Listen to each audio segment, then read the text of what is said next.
kana pane mari maigonobva watanga kunetsa uda kuramba uchifona wada ndiri kuNamibia ndakauya for something else kuNampawa nezvandiri kuita kunoku. I will be back Friday 1 hour asati ndaona proof yo ndaiforward. Can we just wait and hear from them wabhadhara then tobva taura right ndaona mari yakati yenyu mari zvinhu zvese kana pangoni mari you want to start a war. That's not very good behavior. Relaxa.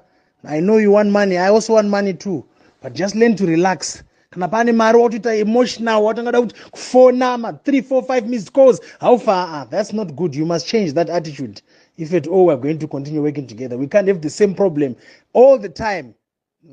Wakati mari yakati the last time I said handikupei kana send pamari kunenge mari kutouya kana muchikwanisa kuimisei. That's the last conversation we had tiri paairport. Muchiti ndikati kutori neimwe iri kuuya musiri kuziya kana yauya da kuona kuti munogona kuimisa here imisei izvozvi. That's what I said. Anobva ndakati ichangopinda mari ndobva ndakupai proof ndobva ndazida. I never said that. Don't put words in my mouth. And this is the first lot mari dzitu. The first lot hapana kana profit. There's nothing because we have to match the price yema 10 sekulobatse. Saka there's really nothing here. Don't even raise your hopes and don't even be disappointed. The other money, yes, there's reasonable profit. Hello, CEO.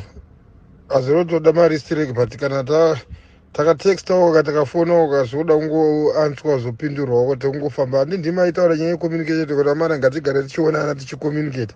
But imi makanyararawo kana papiwa maproof emari zvinoreva kuti chiya tinozotadza kunzwisisa kuti komwedu pesa vatanga tichipindurana but pakabuda mari anobva nyarara endewo pakabuda mari iye mumwe wedu anobva atoda kuti titange taita hondo chete kuti imwe izobuda totozosvika pakutaurana nekuma airport nechichi ndozvinhu zvinge zvisiri zvakanaka nokuti mari yakabuda tongogara tangoziva kuti muzi uri kuona sendi maiki kuona sendi topedza takadaro even isati yabuda takagara tichingoziva mafigures ari kubuda mari ingoni imimi makatisainisa 17 million agreement kuti mamwe tozoti mari yenyu mari iyo kuzongojumwa inotinetsa sei ipapo tofanira kutaurirana chokwadi. Tatenda. Thank you. Have a good day.